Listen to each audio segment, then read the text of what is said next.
பிள்ளைகளே, தீபம் ஏற்றுவது கைகளால் அல்ல, மனத்தால் தொடங்க வேண்டும். தீய எண்ணங்களை எரிய விடுங்கள். அதுவே யம தீபம்.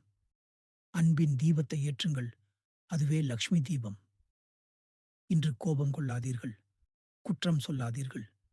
துன்பம் நினையாதீர்கள். சிறு விளக்கே ஆனாலும் உள்ளம் தூய்மையானால் அது சூரியன் போல ஒளிரும். சமயமாய் சாப்பிடுங்கள். உடலை நன்றாக கவனியுங்கள். உடல் ஆரோக்கியம்தான் ஆன்மீகத்தின் தாங்கல். உங்களிடம் பெற்றோர் இருந்தால் அவர்களின் ஆசீர்வாதம் பெற்றுக்கொள்ளுங்கள். அவர்களின் அருள்தான் உன் வாழ்க்கையை ஆசீர்வதிக்கும். அப்போதுதான் கடவுள் எப்போதும் உன்னோடு இருப்பார். இன்றைய தினத்திலும் சிலர் பெற்றோரை கவனிக்காமல் புறக்கணித்து மகிழ்கிறார்கள். அப்படி செய்யாதீர்கள் பிள்ளைகளே.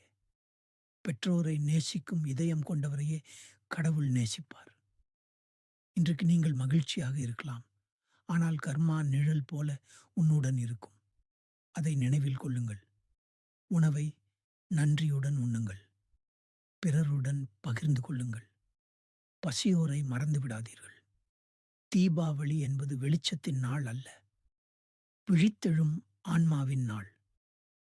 சித்தர்கள் ஆசிர்வதிக்கிறார்கள். உன் மனம் அமைதியாய், உடல் ஆரோக்கியமாய், வாழ்க்கை வளமாய் இருக்கட்டும். வாழ்க வளமுடன்.